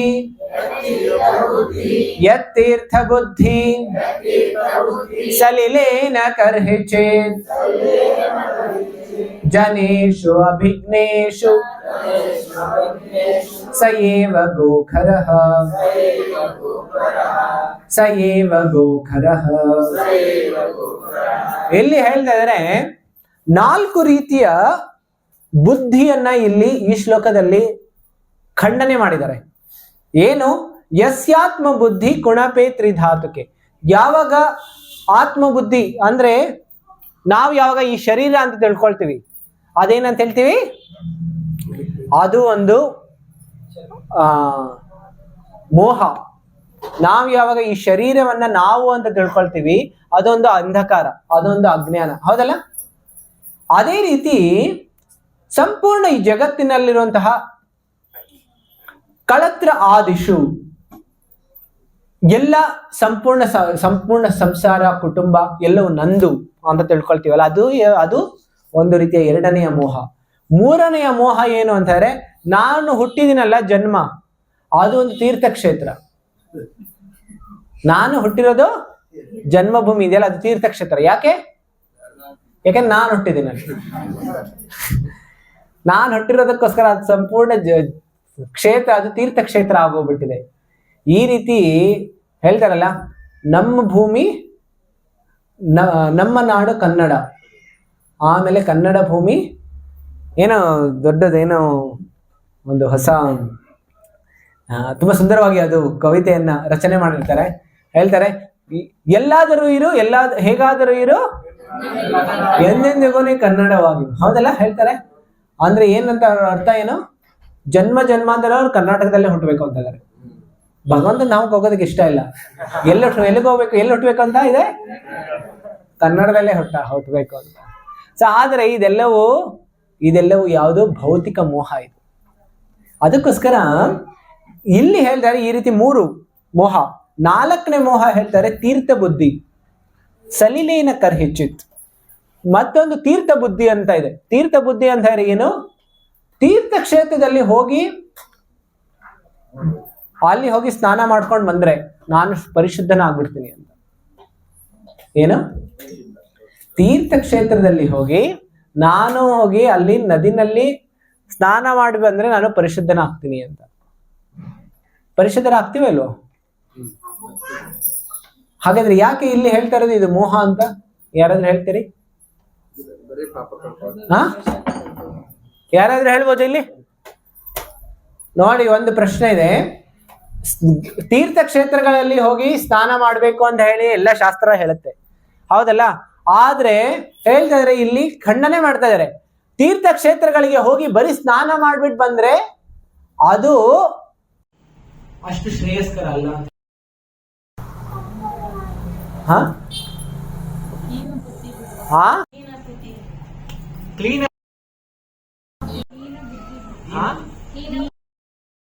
ಬುದ್ಧಿಯನ್ನ ಬಿಡ್ಬೇಕು. ವೆರಿ ಗುಡ್, ಆಯ್ತು. ಹೀನ ಬುದ್ಧಿಯನ್ನ ಬಿಡ್ಬೇಕು. ಮತ್ತೆ ಹಾ ಈಗೋ ಅನ್ನ ಬಿಡ್ಬೇಕು, ಅಹಂಕಾರ ಬಿಡ್ಬೇಕು. ಮತ್ತೆ ಹಾ, ಇದು ತುಂಬಾ ಮುಖ್ಯವಾಗಿರೋದು. ಹೇಳ್ತಾ ಇದ್ದಾರೆ, ಎಲ್ಲಿಯ ತನಕ ತೀರ್ಥಕ್ಷೇತ್ರದ ಸಂಪೂರ್ಣ ಫಲ ಎಲ್ಲಿಯ ತನಕ ದೊರಕೋದಿಲ್ಲ. ಎಷ್ಟೋ ಜನ ಹೇಳ್ತಾರೆ, ನಾವು ಫ್ಯಾಮಿಲಿ ಟ್ರಿಪ್ ಮಾಡ್ಕೊಂಡ್ ಬಂದ್ಬಿಟ್ವಿ, ಎಲ್ಲ ತೀರ್ಥಕ್ಷೇತ್ರ, ಇಲ್ಲಿಂದ ಅಲ್ಲಿಗೆ ಹೋದ್ವಿ, ಅಲ್ಲಿಂದ ಅಲ್ಲಿಗೆ ಹೋದ್ವಿ, ತುಂಬಾ ಚೆನ್ನಾಗಾಯ್ತು ನಮ್ಮ ಟ್ರಿಪ್ಪು. ಯಾಕಂದ್ರೆ ಎಲ್ಲ ಕಡೆ ಚೆನ್ನಾಗಿ ಊಟ ಆಯ್ತು, ಎಲ್ಲ ಕಡೆ ಚೆನ್ನಾಗಿ ನಿದ್ದೆ ಆಯ್ತು, ಎಲ್ಲ ಕಡೆ ಚೆನ್ನಾಗಿ ಬೋಟಿಂಗ್ ಎಕ್ಸ್ಪೀರಿಯನ್ಸ್ ಆಯ್ತು, ಪಾರ್ಕ್ ತಿರ್ಗದ್ವಿ, ಎಲ್ಲ ಕಡೆ ಫೋಟೋ ಸೆಲ್ಫಿ ತಗೊಂಡ್ವಿ, ಬಂದ್ಬಿಟ್ವಿ, ಆಯ್ತು. ತೀರ್ಥಕ್ಷೇತ್ರ ಈ ರೀತಿ ಆಗೋದಿಲ್ಲ. ಕೆಲವ್ರಿಗೆ ಅನ್ನಿಸ್ಬೋದು, ಇಲ್ಲೆಲ್ಲ ನಾವು ನದಿನಲ್ಲಿ ಈಜಾಡಿದ್ವಿ, ಆಮೇಲೆ ಅಲ್ಲಿ ಸ್ನಾನ ಮಾಡ್ಕೊಂಡು ಬಂದ್ವಿ. ತೀರ್ಥಕ್ಷೇತ್ರ ಆಗೋದಿಲ್ಲ. ತೀರ್ಥಕ್ಷೇತ್ರ ಎಲ್ಲಿ ತನಕ ಆಗೋದಿಲ್ಲ ಅಂದ್ರೆ, ಅಲ್ಲಿ ಹೋಗಿ ಸಾಧು ಸಂತರಿಂದ ಎಲ್ಲಿ ತನಕ ನಾವು ಕೇಳೋದಿಲ್ಲ, ಶ್ರವಣ ಮಾಡೋದಿಲ್ಲ, ಅಲ್ಲಿ ತನಕ ಅದು ಫಲ ಬರೋದಿಲ್ಲ. ಅದಕ್ಕೋಸ್ಕರ ಇಲ್ಲಿ ಖಂಡನೆ ಮಾಡ್ತಾ ಇದಾರೆ. ಇದನ್ನ ತೀರ್ಥ ಬುದ್ಧಿ ಅಂತ ಹೇಳ್ತಾ ಇದಾರೆ. ಜನೇಶ್ ಅಭಿಜ್ಞೇಶು ಸ ಏವ ಗೋಖರ. ಹೇಳ್ತಾ ಇದಾರೆ, ಎಷ್ಟೊಂದು ಎಮ್ಮೆಗಳು, ಆಮೇಲೆ ಎಷ್ಟೊಂದು ಕತ್ತೆಗಳು, ಅವು ಸ್ನಾನ ಮಾಡ್ತವೆ. ನಾನ್ ಹೇಳ್ತಾ ಇಲ್ಲ, ಸ ಏವ ಗೋಖರ. ಯಾರು ಹೇಳ್ತಾ ಇದಾರೆ? ಗೋಖರ. ಗೋ ಅಂದ್ರೆ ಆಕಳು, ಎಮ್ಮೆಗಳು, ಎತ್ತುಗಳು, ಆಮೇಲೆ ಖರ ಅಂದ್ರೆ ಕತ್ತೆಗಳು, ಅವು ಸ್ನಾನ ಮಾಡ್ತವೆ. ಆಮೇಲೆ ಎರಡು ಕಾಲಿರುವಂತ ಅವು ಸ್ನಾನ ಮಾಡ್ತವೆ. ಆದರೆ ವ್ಯತ್ಯಾಸ ಏನು ಅಂತ ಶಾಸ್ತ್ರ ಕೇಳ್ತಾ ಇದೆ. ಅದಕ್ಕೋಸ್ಕರ ತೀರ್ಥಕ್ಷೇತ್ರಗಳಿಗೆ ಹೋಗುವಂಥದ್ದು ನಾವು ಯಾರ ಜೊತೆ ಹೋಗ್ಬೇಕು? ಭಕ್ತರ ಜೊತೆ ಹೋಗ್ಬೇಕು, ವೈಷ್ಣವರ ಜೊತೆ ನಾವು ತೀರ್ಥಯಾತ್ರೆ ಮಾಡಬೇಕು. ಅಲ್ಲಿ ಹೋಗ್ಬಿಟ್ಟು ಕೆಲವ್ರಿಗೆ ಅನ್ಸುತ್ತೆ, ಪ್ರಭುಜಿ ನೀವು ತೀರ್ಥಯಾತ್ರೆ ಕರ್ಕೊಂಡು ಹೋಗ್ತೀರಿ, ಆದ್ರೆ ತುಂಬಾ ಜಾಸ್ತಿ ಉದ್ದುದ್ದ ಲೆಕ್ಚರ್ ಕೊಡ್ತೀರಿ. ಲೆಕ್ಚರ್ ಕಡಿಮೆ ಮಾಡಬೇಕು, ವಿಸಿಟ್ಸ್ ಜಾಸ್ತಿ ಮಾಡಬೇಕು. ಭಕ್ತರು ಈ ರೀತಿ ಕೆಲವು ಸಲ ಅನ್ಸುತ್ತೆ, ಹೌದಲ್ಲ? ಈ ರೀತಿ ಕೆಲವು ಸಲ ಎಷ್ಟೋ ಜನ ಕಂಪ್ಲೇಂಟ್ ಮಾಡ್ತಾರೆ, ಇಸ್ಕಾನ್ ಯಾತ್ರೆನಲ್ಲಿ ತುಂಬಾ ಉದ್ದ ಲೆಕ್ಚರ್ ಕೊಡ್ತೀರಿ, ಲೆಕ್ಚರ್ ಕಡಿಮೆ ಮಾಡಿ ಸ್ವಲ್ಪ ವಿಸಿಟ್ಸ್ ಜಾಸ್ತಿ ಮಾಡಿಸಿ ಅಂತ ಹೇಳ್ತಾರೆ. ಹಾ, ಸೊ ಈ ರೀತಿ ಕೇಳ್ತಾರೆ. ಸೊ ಅದಕ್ಕೋಸ್ಕರ ಶಾಸ್ತ್ರ ಹೇಳ್ತಾ ಇದೆ, ತೀರ್ಥಕ್ಷೇತ್ರದಲ್ಲಿ ಹೋಗಿ ನಾವು ಕಣ್ಣಿನಿಂದ ನೋಡಿದರೆ ತೀರ್ಥಕ್ಷೇತ್ರ ದರ್ಶನ ಆಗೋದಿಲ್ಲ. ದರ್ಶನ ಯಾವ್ದ್ರಿಂದ ಆಗುತ್ತೆ? ಶ್ರುತೀಕ್ಷಿತ ಪಥೋ ನನುನಾಥ ಪುಂಸಾಂ. ಶಾಸ್ತ್ರ ಹೇಳುತ್ತೆ, ತೀರ್ಥ ದರ್ಶನ ಯಾವ್ದ್ರಿಂದ ಆಗುತ್ತೆ ಅಂದ್ರೆ ಕಣ್ಣಿಂದ ಆಗೋದಿಲ್ಲ, ಕಿವಿಯಿಂದ ಆಗುತ್ತೆ ಅಂತ ಹೇಳ್ತಾರೆ. ದರ್ಶನ ಕಿವಿಯಿಂದ ಆಗುತ್ತೆ. ಹೇಗೆ? ಕೇಳೋದ್ರಿಂದ. ನಾವು ಶ್ರವಣ ಮಾಡಿದ್ರೆ ಗೊತ್ತಾಗುತ್ತೆ ಅದರ ಸ್ಥಳದ ಮಹಿಮೆ ಏನು ಅಂತ.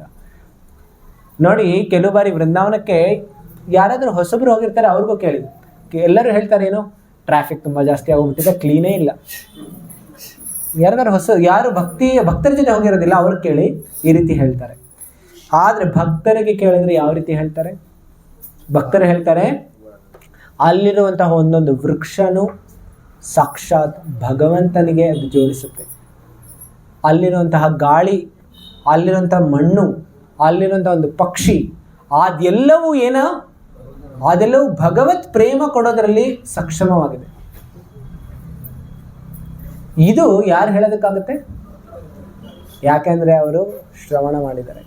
ಸೊ ಅದಕ್ಕೋಸ್ಕರ ಈ ರೀತಿ ಒಬ್ರು ಭಕ್ತರು ಬಂದು ಹೇಳ್ತಾ ಇದ್ರು, ನಾವು ತೀರ್ಥಯಾತ್ರೆಗೆ ಬಂದಿದ್ವಿ, ಆದ್ರೆ ಟೂರ್ ಹೊಡ್ಕೊಂಡು ಹೋಗ್ಬಿಡೋಣ ಅಂತ. ಅದಕ್ಕೋಸ್ಕರ ಗೌರ್ ಕೃಷ್ಣದಾಸ್ ಸ್ವಾಮೀಜಿ ಮಹಾರಾಜ್ ಹೇಳ್ತಾ ಇದ್ರು, ನಾವು ಯಾವಾಗ ಸಾಧು ಸಂತರ ದರ್ಶನ ಸಂಗಮ ಆಗಿದೆ ಅಂತ ಹೇಳಿದ್ರೆ ಪರಿವರ್ತನೆ ಏನಾದ್ರೂ ಆಗ್ಬೇಕು. ಏನಾಗ್ಬೇಕು? ಪರಿವರ್ತನೆ ಆಗ್ಬೇಕು. ನಾವು ಸಂತರ ಜೊತೆಯಲ್ಲಿ ಬಂದಿದ್ವಿ, ಸಂಘ ಆಗಿದೆ, ಭಗವತ್ ಸತ್ಸಂಗ ಆಗ್ತಾ ಇದೆ ಅಂತ ಹೇಳಿದ್ರೆ ಏನಾಗಿರ್ಬೇಕು ನಮ್ಮ ಜೀವನದಲ್ಲಿ? ಪರಿವರ್ತನೆ. ಪರಿವರ್ತನೆ ಅಂದ್ರೆ ಏನ್ ಪರಿವರ್ತನೆ ಆಗ್ಬೇಕು? ನನ್ನ ಹೇರ್ ಸ್ಟೈಲ್ ಚೇಂಜ್ ಆಗ್ತದೆ, ಇಲ್ಲ ಡ್ರೆಸ್ ಚೇಂಜ್ ಆಗ್ತದೆ, ಇದಿಷ್ಟೇ ಪರಿವರ್ತನೆ? ಪರಿವರ್ತನೆ ನಮ್ಮ ಆಚರಣೆಯಲ್ಲಿ, ನಮ್ಮ ಆಲೋಚನೆಗಳಲ್ಲಿ, ವಿಚಾರದಲ್ಲಿ ಪರಿವರ್ತನೆ ಆಗಬೇಕು. ಅದಕ್ಕೋಸ್ಕರ ಭಗವಂತನ ನಾಮಜಪ ಆಗಬೇಕು, ಕೆಟ್ಟ ಚಟಗಳು ದೂರ ಆಗಬೇಕು, ಭಗವಂತನಲ್ಲಿ ಭಕ್ತಿ ಇವೆಲ್ಲವೂ ಹೆಚ್ಚಾಗ್ತಾ ಇರುತ್ತಲ್ಲ, ಅದು ನಿಜವಾಗಿಯೂ ಸತ್ಸಂಗ ಆಗಿದೆ ಅಂತ ಹೇಳಿ ಗೊತ್ತಾಗುತ್ತೆ. ನಾನು ಈಗ ಕೊನೆಯ ಒಂದು ಕಥೆಯನ್ನು ಹೇಳಿ ಮುಕ್ತಾಯ ಮಾಡ್ತೀನಿ. ಇದು ಗೌರ್ ಕಿಶೋರ್ ದಾಸ್ ಬಾಬಾಜಿ ಮಹಾರಾಜ್ ಅವರು ಅದೃಶ್ಯರಾಗುವಾಗ ನಡೆದಿರುವಂತಹ ಲೀಲೆ ಇದು. ಗೌರ್ ಕಿಶೋರ್ ದಾಸ್ ಬಾಬಾಜಿ ಮಹಾರಾಜ್ ಅವರು ಕೊನೆಯಲ್ಲಿ ಅವರು ವಯಸ್ಸಾಗಿರುವಾಗ ಅವರು ಕಾರ್ತಿಕ ತಿಂಗಳಿನಲ್ಲಿ, ಈಗ ಇದೀವಲ್ಲ ಇದೇ ತಿಂಗಳಿನಲ್ಲಿ ಅವರು ನೋಡಿ, ಸಾಮಾನ್ಯವಾಗಿ ಕಾರ್ತಿಕ ಮಾಸದಲ್ಲಿ ಯಾರಾದರೂ ಜನ್ಮ ಆದರೆ ಇಲ್ಲ ಯಾರದಾದ್ರೂ ತಿರುಭಾವ ಆದರೆ ತುಂಬ ವಿಶೇಷವಾಗಿರುವಂಥದ್ದು. ಅದಕ್ಕೋಸ್ಕರ ಕಾರ್ತಿಕ ತಿಂಗಳಿನಲ್ಲಿ ಗೌರ್ ಕಿಶೋರ್ ದಾಸ್ ಮಹಾರಾಜ್ ಅವರು ಭಗವಂತನ ನಿತ್ಯ ಲೀಲದಲ್ಲಿ ಪ್ರವೇಶ ಮಾಡ್ತಾರೆ. ಇದನ್ನು ಯಾವಾಗ ಕೇಳಿದ ತಕ್ಷಣ ಭಕ್ತಿ ಸಿದ್ಧಾಂತ ಸರಸ್ವತಿ ಠಾಕೂರ್ ತಕ್ಷಣ ಅವರು ಆ ಸ್ಥಾನಕ್ಕೆ ಹೋಗ್ತಾರೆ. ಅಲ್ಲಿ ಹೋದಾಗ ಬೇರೆ ಬೇರೆ ಮಠದ, ಬೇರೆ ಬೇರೆ ಮಂದಿರದ ಎಲ್ಲ ಮಹಂತರು ಬಂದಿರ್ತರು, ಎಲ್ಲ ಸಂತರು ಬಂದಿದ್ರು. ಅವ್ರಿಗೆಲ್ಲರಿಗೂ ಅನ್ನಿಸ್ತಾ ಇತ್ತು, ಗೌರ್ ಕಿಶೋರ್ ದಾಸ್ ಬಾಬಾಜಿ ಮಹಾರಾಜ್ ಅವರ ಶರೀರವನ್ನು ಏನಾದರೂ ನಾವು ಪಡ್ಕೊಂಡ್ಬಿಟ್ರೆ, ಅವರ ಸಮಾಧಿಯನ್ನ ನಮ್ಮ ಮಂದಿರದಲ್ಲಿ ಮಾಡಿದ್ರೆ ಏನಾಗುತ್ತೆ? ಹೆಚ್ಚು ದಕ್ಷಿಣ ನಮಗೆ ಸಿಗುತ್ತೆ. ಈ ಭಾವನೆಯಿಂದ ಎಷ್ಟೊಂದು ಬೇರೆ ಬೇರೆ ಮಠಗಳಿಂದ ಬಂದಿದ್ರು. ಅವರೆಲ್ಲರೂ ಗೌರ್ ಕಿಶೋರ್ ದಾಸ್ ಬಾಬಾಜಿ ಮಹಾರಾಜ್ ಅವರ ಶರೀರವನ್ನು ತೊಳೆದು ಬಂದಿದ್ರು. ಆಗ ಭಕ್ತಿ ಸಿದ್ಧಾಂತ ಸರಸ್ವತಿ ಠಾಕೂರ್ ಅವರು ಬರ್ತಾರೆ. ಅವರು ತುಂಬ ಅವರನ್ನು ನೋಡಿದ ತಕ್ಷಣ ಭಕ್ತಿ ಸಿದ್ಧಾಂತ ಸರಸ್ವತಿ ಠಾಕೂರ್ ಅಲ್ಲೇ ತನಕ ಅವರು ಬರೀ ಬ್ರಹ್ಮಚಾರಿಯಾಗಿರ್ತಾರೆ. ಅವರು ಸನ್ಯಾಸವನ್ನು ಸ್ವೀಕಾರ ಮಾಡಿರೋದಿಲ್ಲ. ಆಮೇಲೆ ಈ ನ್ಯೂಸ್ ಎಲ್ಲಿಗೆ ಹೋಗಿರುತ್ತೆ ಅಂತ ಹೇಳಿದ್ರೆ ಪೊಲೀಸ್ ಹತ್ರ ಹೋಗಿರುತ್ತೆ. ಪೊಲೀಸ್ ಅವರಿಗೆ ಈಗ ಡಿಸೈಡ್ ಮಾಡೋದಕ್ಕೆ ಆಗ್ತಾ ಇಲ್ಲ ಯಾರು ಈಗ ತಗೊಂಡೋಗ್ಬೇಕು ಅಂತ. ಈಗ ಕೊನೆಯಲ್ಲಿ ಅವ್ರು ಬೇರೆ ಎಲ್ಲ ಹೇಳ್ತಾರೆ, ಇವರು ಭಕ್ತಿ ಸಿದ್ಧಾಂತ ಸರಸ್ವತಿ ಠಾಕೂರ್ ಸನ್ಯಾಸಿನೂ ಅಲ್ಲ, ಬಾಬಾಜಿನೂ ಅಲ್ಲ. ಅದಕ್ಕೋಸ್ಕರ ಗೌರ್ ಕಿಶೋರ್ ದಾಸ್ ಬಾಬಾಜಿ ಮಹಾರಾಜ್ ಅವ್ರ ಶರೀರ ತಗೊಂಡೋಗೋದಕ್ಕೆ ಇವರು ಅರ್ಹರಾಗಿಲ್ಲ ಅಂತ ಹೇಳ್ತಾರೆ. ಭಕ್ತಿ ಸಿದ್ಧಾಂತ ಸರಸ್ವತಿ ಠಾಕೂರ್ ಬಂದು ಹೇಳ್ತಾರೆ, ಆಕ್ಚುಲಿ ನೋಡಕ್ ಹೋದ್ರೆ ನಾನು ಅವರ ಏಕೈಕ ಶಿಷ್ಯ, ನನ್ನ ಬಿಟ್ಟರೆ ಮತ್ತೆ ಯಾರು ಅವ್ರ ಶಿಷ್ಯರು ಇರಲಿಲ್ಲ. ಆದರೆ ಆಗಿನ ಕಾಲದಲ್ಲಿ ಈ ಬಾಬಾಜಿಗಳೆಲ್ಲ ಇದ್ರಲ್ಲ, ಅವರು ಅದಕ್ಕೋಸ್ಕರ ಕೆಲವು ಬಾರಿ ನಾವು ಗೊತ್ತಾಗೋದಿಲ್ಲ ಬಾಬಾಜಿಗಳು. ಅದಕ್ಕೋಸ್ಕರ ಯಾರಾದ್ರೂ ವ್ಯಕ್ತಿಯನ್ನು ನಾವು ತಿಳ್ಕೊಳ್ಬೇಕು ಅಂತಾರೆ ಅವರ ಚರಿತ್ರೆಯಿಂದ ತಿಳ್ಕೊಳ್ಬೇಕಾಗತ್ತೆ. ಇವರು ಆಚೆ ಕಡೆ ಬಾಬಾಜಿ ವೇಷ ಹಾಕೊಂಡಿದ್ರು, ಆದರೆ ಚರಿತ್ರೆಯಲ್ಲಿ ಎಷ್ಟೊಂದು ನ್ಯೂನತೆಗಳಿತ್ತು. ಅವರ ಚರಿತ್ರೆ ಶುದ್ಧವಾಗಿರಲಿಲ್ಲ, ಅನೈತಿಕ ಸಂಬಂಧಗಳಿತ್ತು. ಅದಕ್ಕೋಸ್ಕರ ಭಕ್ತಿ ಸಿದ್ಧಾಂತ ಸರಸ್ವತಿ ಠಾಕೂರ್ ಬಂದರು. ಅವ್ರು ಬಂದು ಹೇಳ್ತಾ ಇದ್ರು, ನಾನು ನನ್ನ ಜೀವನ ಪೂರ್ತಿ ಬ್ರಹ್ಮಚಾರಿಯಾಗಿ ಇದ್ದೀನಿ. ನಾನು ಸನ್ಯಾಸಿ ಆಗಿಲ್ಲದೆ ಇರ್ಬೋದು, ಬಾಬಾಜಿ ಆಗಿಲ್ಲದೆ ಇರ್ಬೋದು, ಆದರೆ ನಾನು ಬ್ರಹ್ಮಚಾರಿಯಾಗಿದ್ದೀನಿ. ಅದಕ್ಕೋಸ್ಕರ ನಾನು ಯಾವುದೇ ರೀತಿಯ ನನ್ನ ಚರಿತ್ರೆ ಶುದ್ಧವಾಗಿದೆ. ಅದಕ್ಕೋಸ್ಕರ ಅವ್ರು ಹೇಳ್ತಾ ಇದ್ರು, ನಿಮ್ಮ ಯಾರಾದರೂ ಚರಿತ್ರೆ ಶುದ್ಧವಾಗಿದ್ದರೆ, ಹಿಂದಿನ 1 ವರ್ಷದಿಂದ ಯಾರಾದರೂ ಶುದ್ಧವಾಗಿದ್ದರೆ ನೀವು ಬಂದು ಗೌರ್ ಕಿಶೋರ್ ದಾಸ್ ಬಾಬಾಜಿ ಮಹಾರಾಜ್ ಶರೀರವನ್ನು ತಗೊಂಡೋಗ್ಬೋದು. ಹಿಂದೆ 6 ತಿಂಗಳಿನಲ್ಲಿ ಯಾರದಾದರೂ ಚರಿತ್ರೆ ಶುದ್ಧವಾಗಿದ್ದರೆ ನೀವು ತಗೊಂಡೋಗ್ಬೋದು. ಹಿಂದೆ 1 ತಿಂಗಳಿನಲ್ಲಿ ಯಾರಾದರೂ ಶುದ್ಧವಾಗಿದ್ರೆ ತಗೊಂಡೋಗ್ಬೋದು. ಹಿಂದಿನ 1 ವಾರದಿಂದ ಯಾರಾದರೂ ಶುದ್ಧರಾಗಿದ್ದರೆ ತಗೊಂಡೋಗ್ಬೋದು. ಹಿಂದೆ 3 ದಿನದಿಂದ ಯಾರಾದರೂ ಶುದ್ಧರಾಗಿದ್ರೆ ತಗೊಂಡೋಗ್ಬೋದು. ಈ ರೀತಿ ಗೌರ್ ಕಿಶೋರ್ ದಾಸ್, ಈ ರೀತಿ ಭಕ್ತಿ ಸಿದ್ಧಾಂತ ಸರಸ್ವತಿ ಠಾಕೂರ್ ಹೇಳ್ತಾ ಇದ್ರು. ಈಗ ಕೊನೆಯಲ್ಲಿ ಪೊಲೀಸರು ಹೇಳಿದ್ರು, ಹೆಂಗೆ ನಿಮ್ಗೆ ಗೊತ್ತಾಗುತ್ತೆ ಅವ್ರು ಹೇಳ್ತಾ ಇರೋದು ಸತ್ಯ ಇದೆಯೋ ಇಲ್ಲೋ ಅಂತ. ಭಕ್ತಿ ಸಿದ್ಧಾಂತ ಸರಸ್ವತಿ ಠಾಕೂರ್ ಹೇಳಿದ್ರು, ಯಾರಾದರೂ ಅಶುದ್ಧವಾದಂತಹ ಚರಿತ್ರೆ ಇದ್ದಂಥ ವ್ಯಕ್ತಿ ಗೌರ್ ಕಿಶೋರ್ ದಾಸ್ ಬಾಬಾಜಿ ಮಹಾರಾಜ್ ಅವರ ಶರೀರವನ್ನು ಯಾರಾದರೂ ಸ್ಪರ್ಶ ಮಾಡಿದ್ರು ಅವರ ಜೀವನ ಸರ್ವನಾಶ ಆಗೋಗ್ಬಿಡತ್ತೆ. ಅದಕ್ಕೋಸ್ಕರ ಅವ್ರು ಯಾರನ್ನೂ ಸ್ಪರ್ಶ ಮಾಡೋದಕ್ಕೂ ಬಂದಿಲ್ಲ.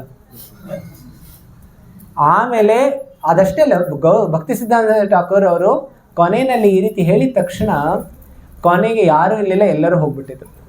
ಕೊನೆಗೆ ಗೌರಕಿಶೋರದಾಸ್ ಬಾಬಾಜಿ ಮಹಾರಾಜರ ಶರೀರವನ್ನು ಅವರು ತೊಗೊಂಡು ಬರ್ತಾರೆ. ಆಮೇಲೆ ಅವರು ಕೊನೆಯಲ್ಲಿ ಮಾಯಾಪುರ್ನಲ್ಲಿ ಅವರು ಸಮಾಧಿಯನ್ನು ಮಾಡ್ತಾರೆ. ಮತ್ತೊಬ್ಬರು ಬಂದು ಹೇಳಿದ್ರು, ಗೌರಕಿಶೋರದಾಸ್ ಬಾಬಾಜಿ ಮಹಾರಾಜ್ ಅವರ ಅಂತಿಮ ಇಚ್ಛೆ ಇತ್ತು ಏನು ಅಂತ ಹೇಳಿದ್ರೆ, ನನ್ನ ಶರೀರವನ್ನು ಎಲ್ಲ ನವದ್ವೀಪದಲ್ಲಿ ನನ್ನ ಶರೀರವನ್ನು ನೀವು ಏನು ಹಗ್ಗವನ್ನು ಹಾಕಿ ಎಳ್ಕೊಂಡು ಹೋಗಬೇಕು. ಯಾಕೆಂದರೆ ಧಾಮದ ಮಣ್ಣು ನನ್ನ ಶರೀರದಲ್ಲಿ ಸಂಪೂರ್ಣ ಅಭಿಷೇಕ ಆಗಬೇಕು. ಈ ರೀತಿಯಾಗಿ ಅವರು ಗೌರಕಿಶೋರದಾಸ್ ಬಾಬಾಜಿ ಮಹಾರಾಜ್ ಹೇಳ್ತಾ ಇದ್ರು. ಆಗ ಭಕ್ತಿ ಸಿದ್ಧಾಂತ ಠಾಕೂರ್ ಹೇಳಿದ್ರು, ಇದು ಅವರ ನಮ್ರತೆಯಿಂದ ಹೇಳ್ತಾ ಇದ್ದಾರೆ ಅವರು. ಆದರೆ ಅಂತಹ ಶರೀರ ಆಧ್ಯಾತ್ಮಿಕ ಶರೀರ, ಯಾಕೆಂದರೆ ಅವರು ಶುದ್ಧ ಭಕ್ತರು, ಶುದ್ಧ ವೈಷ್ಣವರು, ಅಂಥವ್ರು ಪರಮಹಂಸ ವೈಷ್ಣವರು. ಅವರನ್ನು ನಾವು ಈ ರೀತಿ ನಾವು ಅವರ ಜೊತೆ ವರ್ತನೆ ಮಾಡೋದು ಸರಿ ಇರೋದಿಲ್ಲ. ಅವರ ಶರೀರವನ್ನು ನಾವು ನಮ್ಮ ತಲೆಯ ಮೇಲೆ ಇಟ್ಕೊಂಡು ಹೋಗಬೇಕು. ಚೈತನ್ಯ ಮಹಾಪ್ರಭು ಹರಿದಾಸ್ ಠಾಕೂರ್ ಅವರ ಶರೀರ ತ್ಯಾಗ ಮಾಡಿದಾಗ ಅವ್ರೇನು ಮಾಡಿದ್ರು? ಅವ್ರ ಕೈಯಲ್ಲಿ ಇಟ್ಕೊಂಡಿದ್ರು. ಕೈಯಲ್ಲಿ ಇಟ್ಕೊಂಡು ಏನು ಮಾಡಿದ್ರು? ಅವರು ಕೀರ್ತನೆಯನ್ನು ಮಾಡಿದರು. ಅದಕ್ಕೋಸ್ಕರ ನಾವು ಅಂತಹವರ ಶರೀರವನ್ನು ನಾವು ಈ ರೀತಿ ವರ್ತನೆಯನ್ನು ಮಾಡಬೇಕು, ಈ ರೀತಿ ಅವರಿಗೆ ಸಮ್ಮಾನವನ್ನು ಕೊಡಬೇಕು ಅಂತ ಹೇಳಿ ಕೊನೆಗೆ ಅವ್ರಿಗೆ ಕರ್ಕೊಂಡೋಗಿ ಮೆರವಣಿಗೆಯಲ್ಲಿ ಕರ್ಕೊಂಡು ಹೋಗಿ ಕೊನೆಯಲ್ಲಿ ಅವ್ರಿಗೆ ಮಾಯಾಪುರ್ನಲ್ಲಿರುವಂಥ ಚೈತನ್ಯ ಮಠ್ ಅಲ್ಲಿ ಅವರ ಸಮಾಧಿ ಆಗುತ್ತೆ. ಸೊ ಈ ರೀತಿ ಗೌರಕಿಶೋರದಾಸ್ ಬಾಬಾಜಿ ಮಹಾರಾಜ್ ಇವರನ್ನ ಅರ್ಥ ಮಾಡ್ಕೊಳ್ಳೋದು ತುಂಬ ಕಠಿಣ. ಅದಕ್ಕೋಸ್ಕರ ನಾವು ಅವರನ್ನ ಅರ್ಥ ಮಾಡ್ಕೊಳ್ಬೇಕಂದ್ರೆ ಹೇಗೆ ಅರ್ಥ ಮಾಡ್ಕೊಳ್ಬೇಕು? ಶ್ರವಣ ಮಾಡೋದ್ರ ಮೂಲಕ ಅರ್ಥ ಮಾಡ್ಕೊಳ್ಬೇಕು. ಆಮೇಲೆ ಅವ್ರನ್ನ ಅರ್ಥ ಮಾಡ್ಕೊಳ್ಬೇಕು ಅಂತ ಹೇಳಿದ್ರೆ ನಾವು ಸಾಧು ಸಂತರಿಂದ ಅರ್ಥ ಮಾಡ್ಕೊಳ್ಬೇಕಾಗುತ್ತೆ. ಸೊ ಇಂತಹ ಮಹಾನ್ ವೈಷ್ಣವರ ಆಶೀರ್ವಾದವನ್ನು ನಾವು ಯಾಚನೆ ಮಾಡ್ತಾ ನೋಡಿ. ಇಂತಹ ವೈಷ್ಣವರಿಂದ ನಾವು ಏನು ಪ್ರಾರ್ಥನೆ ಮಾಡಬೇಕು? ಯಾರಾದ್ರೂ ಹೇಳ್ಬೋದು, ಏನು ಪ್ರಾರ್ಥನೆ ಮಾಡಬೇಕು ನಾವು? ನಮಗೂ ಅವರಿಗೆ ಇರುವಂತಹ ಕೃಷ್ಣ ಪ್ರೇಮ ಇಲ್ಲ ಅವರಿಗೆ ಭಕ್ತಿ ಇರುವಂತಹ ಸಣ್ಣ ಒಂದು ಅಣುವಿನಷ್ಟು ಅದು ನಮಗೆ ಹೃದಯದಲ್ಲಿ ಏನಾದ್ರು ಬಂದರೆ ನಮ್ಮ ಜೀವನ ಸಾರ್ಥಕ ಆಗಿಬಿಡುತ್ತೆ. ಅದಕ್ಕೋಸ್ಕರ ನಾವು ಏನು ಪ್ರಾರ್ಥನೆ ಮಾಡಬೇಕು ಅಂದರೆ, ನಮಗೆ ಸ್ವಲ್ಪ ನಾಮರುಚಿ, ವೈಷ್ಣವ ಸೇವಾ, ಆಮೇಲೆ ಜೀವದಯ ಮಾಡುವಂಥ ರುಚಿ ನನಗೆ ಕಣದಷ್ಟಾದರೂ ಸಿಗಲಿ ಅಂತ ಹೇಳಿ ನಾವು ಅಂತಹವರ ಮಹಾನ್ ವೈಷ್ಣವರ ಚರಣ ಕಮಲದಲ್ಲಿ ನಾವು ಪ್ರಾರ್ಥನೆಯನ್ನು ಮಾಡ್ತಾ ಒಂದು ಕ್ಷಣ ನಾವು ಪ್ರಾರ್ಥನೆಯನ್ನು ಮಾಡೋಣ ಅವರ ಚರಣ ಕಮಲಗಳಲ್ಲಿ. ಮತ್ತು ನಮ್ಮೆಲ್ಲರ ಭಕ್ತಿಯನ್ನು ಅವರು ಸುದೃಢವನ್ನಾಗಿ ಮಾಡಲಿ, ಎಲ್ಲ ರೀತಿಯ ಅಡಚಣೆಗಳನ್ನು ದೂರ ಮಾಡಲಿ. ಆಮೇಲೆ ನಮ್ಮ ಭಕ್ತಿಯ ನಿಯಮಗಳನ್ನು ನಮ್ಮನ್ನು ಪಾಲನೆ ಮಾಡೋದ್ರಲ್ಲಿ ನಮಗೆ ಸುದೃಢವಾಗಿ ಆಗಲಿ. ಆಮೇಲೆ ಅದಷ್ಟೇ ಅಲ್ಲ, ನಮಗೆ ಭೌತಿಕ ಏನೆಲ್ಲ ಬಂಧನಗಳು ಬರ್ತಾ ಇದೆ, ಅದು ಅಡಚಣೆ ಆಗ್ತಾಯಿದೆ, ಅದೆಲ್ಲವೂ ಭಕ್ತಿಯಿಂದ ದೂರ ಆಗಲಿ ಅಂತ ಹೇಳಿ, ಆಮೇಲೆ ನಾಮರುಚಿ, ವೈಷ್ಣವ ಸೇವಾ ಮತ್ತು ಜೀವದಯ ಇದರಲ್ಲಿ ನಮ್ಮ ರುಚಿಯು ಬರಲಿ ಅಂತ ಹೇಳಿ ನಾವು ಗೌರಕಿಶೋರದಾಸ್ ಬಾಬಾಜಿ ಮಹಾರಾಜ್ ಅವರಿಗೆ ಪ್ರಣಾಮವನ್ನು ಸಲ್ಲಿಸೋಣ. ಶ್ರೀ ಗೌರಕಿಶೋರದಾಸ್ ಬಾಬಾಜಿ ಮಹಾರಾಜ್ ಕಿ ಜೈ. ಶ್ರೀಲ ಗೌರಕಿಶೋರದಾಸ್ ಬಾಬಾಜಿ ಮಹಾರಾಜ್ ತಿರುಭಾವ ಮಹಾಮಹೋತ್ಸವ ಕಿ. ತುಂಬ ಧನ್ಯವಾದ ಎಲ್ಲರಿಗೂ. ಹರೇ ಕೃಷ್ಣ.